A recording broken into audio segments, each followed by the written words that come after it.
Morning friends. இன்றைக்கி ஆர்த்திஸ் கிச்சனில் நம்ம பார்க்க போகிறதுங்க மீன் குழம்புங்க. மீன் குழம்பு எப்படி வைக்கலாம்ன்றதை பார்க்கலாங்க. அதுக்கு தேவையான பொருட்களை நம்ம பார்த்துக்கலாங்க. வெங்காயங்க, ஒரு 20 வெங்காயம் எடுத்து நான் கட் பண்ணி வச்சுருக்கேங்க. சின்ன வெங்காயங்க, சின்ன வெங்காயம் போட்டால் தான் மீன் குழம்பு நல்லா இருக்குங்க. 20 வெங்காயம் கட் பண்ணி வச்சுருக்கேன். பூண்டு பல் ஒரு 5-6 எடுத்து வச்சுருக்கேன். 2 வரமிளகா கிள்ளி வச்சுருக்கேங்க. 2 தக்காளி பொடியாக அறுத்து வச்சுருக்கேங்க.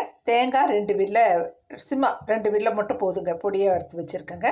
மல்லித்தூள் 3 ஸ்பூன் எடுத்து வச்சுருக்கேங்க.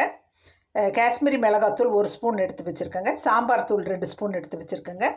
உப்பு தேவையான அளவு, மஞ்சத்தூளுங்க, மல்லி, கருவேப்பிலை. இது வெங்காயம் சீரகம் வணக்கிட்டு நம்ம அரைக்கணுங்க. புளி பெரிய நெல்லிக்காய் அளவுங்க. புளி நல்லா இவ்வளோ பெரிய புளிங்க. புளி நல்லா நிறைய போட்டால் தாங்க மீன் குழம்புக்கு நல்லாயிருக்கும். நான் 1/2 கிலோ மீனுக்கு பெரிய நெல்லிக்காய் அளவு புளி எடுத்து நான் கரைச்சி வச்சுருக்கேங்க. தாளிக்கிறதுக்கு தேங்காய் எண்ணெய்ங்க. தேங்காய் எண்ணெயில் மீன் குழம்பு தாளித்தா நல்லாயிருக்குங்க. கடுகு 1/4 ஸ்பூன் சீரகம் எடுத்து வச்சுருக்கேங்க. வெந்தயம் பாருங்கள் 1 ஸ்பூன் எடுத்து வச்சுருக்கேன், சின்ன ஸ்பூன்லிங்க. மீன் ஒரு 1/2 கிலோ எடுத்து வச்சுருக்கேங்க. பாறை மீன் நல்லா 4-5 தாட்டி கழுவிட்டு உப்பு போட்டு கழுவிட்டு நான் எடுத்து வச்சுருக்கேங்க. இப்போ நம்ம வணக்கிறதுக்கு இந்த வெங்காயம் சீரகத்தை வணக்கிடலாங்க. கொஞ்சம் எண்ணெய் ஊற்றி வணக்கிட்டு நம்ம அரைச்சிக்கோணுங்க. ஒரு விழுது அரைச்சி ரெடி பண்ணணுங்க. அரைச்சி ரெடி பண்ணிவிட்டு தான் நம்ம குழம்பு தாளிக்கணுங்க. இந்த எண்ணெய் பாருங்கள், தேங்காய் எண்ணெய் 1/2 ஸ்பூன் ஊற்றிட்டேன். அதில் இந்த சின்ன வெங்காயம் ஒரு 10 வெங்காயம் சீரகம் போட்டு நம்ம நல்லா வணக்கிடலாங்க. வணக்கிட்டு பார்க்கலாங்க. இப்போ பாருங்கள் ஃப்ரெண்ட்ஸ், நல்லா வெங்காயம் நல்லா வணங்கிடுச்சுங்க. சின்ன வெங்காயம் நல்லா வணக்கி போட்டால் தான் குழம்பு அவ்வளோ டேஸ்ட்டாக இருக்குங்க ஃப்ரெண்ட்ஸ். இப்போ என்ன பண்ணலாம், நம்ம சாம்பார் தூள் இருக்குது இல்லைங்களா, சாம்பார் தூள் அப்படியே போட்டுக்கலாங்க. அடுப்பு சிம்மில் வச்சுருங்க, இல்லைன்னா பொடியெல்லாம் கருகிரும். இந்த காஷ்மீரி மிளகாத்தூள் இருக்குது இல்லைங்களா, அது போட்டுக்கலாங்க. மல்லித்தூள் 2 ஸ்பூன், சாம்பார் தூள் 2 ஸ்பூன், அவங்கவுங்க காரத்துக்கு தகுந்த மாதிரிங்க. 1 ஸ்பூன் நான் காஷ்மீரி மிளகாத்தூள் போட்டிருக்கேங்க. இதை ஒரு வணக்கலாங்க. பார்த்து பண்ணுங்கள், கருகிட்டாக்கா குழம்பு டேஸ்ட் இருக்காதுங்க. நல்லா சும்மா லைட்டாக அந்த சூடுங்க, அந்த வெங்காயத்தை வணக்கியிருக்கோம் இல்லைங்களா, அந்த சூடு, அந்த வடக்கல் சூடு இருந்தாலே இது அப்படியே நல்லா பச்சை வாசம் போயிருங்க, பொடியோட பச்சை வாசம்லாம். ஏன்னா நம்ம வறுத்து தான் பொடி ரெடி பண்ணியிருக்கோங்க. என்னோடய சேனலில் நான் சாம்பார் தூள், ரசப்பொடி, இட்லி பொடி எல்லாம் போட்டிருக்கேங்க ஃப்ரெண்ட்ஸ். நீங்கள் பாருங்கள், அதெல்லாம் சூப்பராக நல்லா இருக்குங்க ஃப்ரெண்ட்ஸ். இப்போ என்ன பண்ணலாம், அந்த தக்காளி இருக்குது இல்லைங்களா, தக்காளியும் போட்டுக்கலாங்க. தக்காளியும் போட்டுட்டு தேங்காயும் போட்டுக்கலாங்க. இது எல்லாம் ஒரு வணக்கி நம்ம ஆற வச்சு மிக்சியில் அரைச்சிட்டு வரணுங்க. சரிங்களா, நல்லா வணக்கிக்கணுங்க. நல்லா திருப்பி விட்டு வணக்கிட்டு காட்டுறேங்க. இப்போ நல்லா வணங்கிடுச்சுங்க ஃப்ரெண்ட்ஸ்.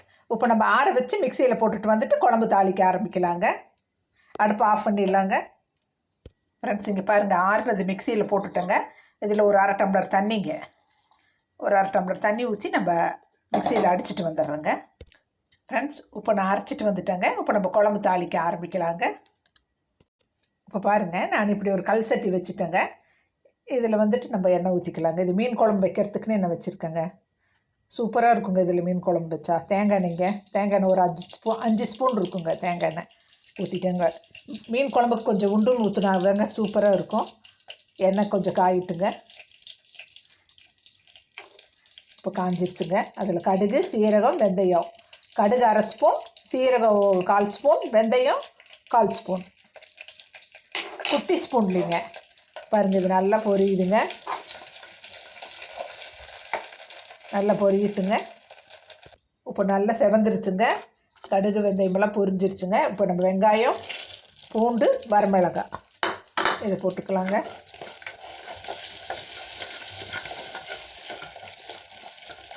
இது நல்லா வதங்கட்டுங்க. அப்படியே மல்லி, கருவேப்பிலையும் போட்டுக்கலாங்க.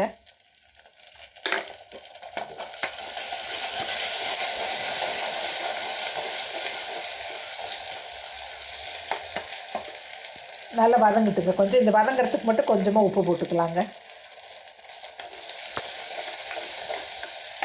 கொஞ்சம் வெங்காயம் வதங்கினது நம்ம பார்க்கலாங்க. இப்போ இதில் அப்படியே இந்த மஞ்சத்தூள் போட்டுடலாங்க. மஞ்சத்தூளோட பச்சை வாசம் எல்லாம் போயிருங்க. இப்படி 2 வணக்கிட்டோம்னா மஞ்சத்தூளோட பச்சை வாசம் போயிருங்க. இப்போ என்ன பண்ணலாங்க, இந்த அரைச்சி வச்சுருக்கோம் இல்லைங்களா, எல்லாம் போட்டு அதை அப்படியே ஊற்றிடலாங்க. சூப்பராக இருக்குங்க மீன் குழம்பு. நான் சொன்ன அளவுகளோடு நீங்கள் பண்ணி பாருங்கள். பாறை மீன் குழம்பு சூப்பராக இருக்குங்க. கொஞ்சம் நம்ம மிக்சியை கழுவிட்டு கொஞ்சம் ஊற்றிக்கலாங்க. ஒரு டம்ளர் தண்ணி பக்கம். உப்பு போட்டுடலாங்க. அவங்கவுங்க தேவைக்கான அளவான உப்பு, காரம், புளிப்பு எல்லாம் போட்டுக்கோங்க. மீன் குழம்புக்கு கொஞ்சம் புளிப்பு இருந்தால் தாங்க நல்லாயிருக்கும். தேங்காவும் அப்படி தாங்க. தேங்காய் இஷ்டப்படுறவங்க போட்டுக்கலாங்க. நான் சும்மா ஒரு 2 வில்ல வச்சுருக்கேங்க. குழம்பு கொஞ்சம் நிறையா வேணும்ன்ட்டு வச்சுருக்கேங்க. தேங்காய் போடாமல் பண்ணாலும் மீன் குழம்பு சூப்பராக இருக்குங்க. அந்த வெங்காயம் தக்காளி வணக்கிட்டு அந்த மல்லித்தூள், மிளகாத்தூள் எல்லாமே போட்டு வச்சோம்னா சூப்பராக இருக்குங்க. இது கொஞ்சம் கொதிக்கட்டுங்க. கொதித்த பிறகு நம்ம புளி ஊற்றலாங்க. ஃப்ரெண்ட்ஸ், இப்போ நல்லா கொதிக்குதுங்க குழம்பு. கொதிக்கும் போது இப்போ நம்ம புளி ஊற்றிடலாங்க.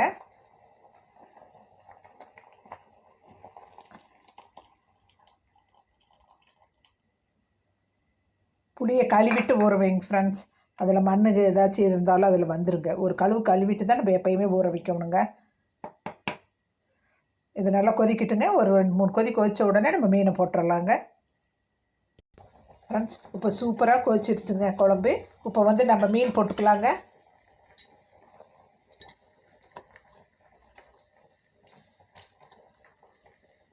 மீன் போட்டுட்டு ஒரு தட்டு போட்டு மூடிடலாங்க. அடுப்பை சிம்மில் வச்சு மூடிட்டோம்னா 2 கொதியிலேயே மீன் வெந்துருங்க. சூப்பராக இருக்குங்க பாறை மீன் குழம்பு.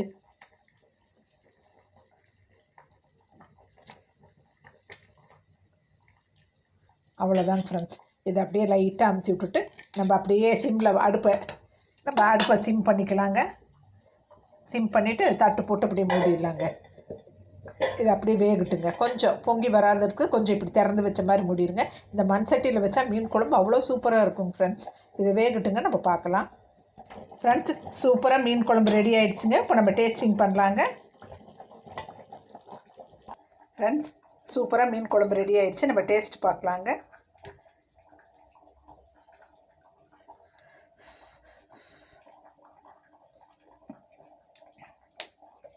சூப்பராக இருக்குங்க ஃப்ரெண்ட்ஸ். இப்போ போட்ட அந்த சாம்பார் தூள், மல்லித்தூள் அதோட அளவுகள் எல்லாம் கரெக்டாக இருக்குங்க. தக்காளி, வெங்காயம், புளியோட அளவு, அதனால் மீன் குழம்பு சூப்பராக இருக்குங்க ஃப்ரெண்ட்ஸ். நான் சொன்ன அளவுகளோடு நீங்கள் பண்ணி பார்த்துட்டு பிடிச்சிருந்தா என் சேனலை சப்ஸ்கிரைப் பண்ணுங்கள், லைக் பண்ணுங்கள், கமெண்ட் பண்ணுங்கள், ஷேர் பண்ணுங்கள்.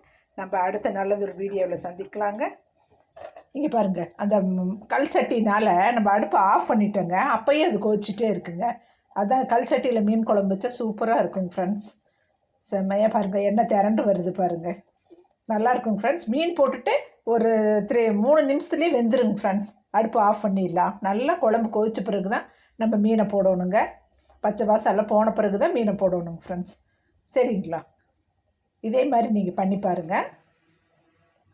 நம்ம அடுத்த வீடியோவில் சந்திக்கலாம். தேங்க்யூ.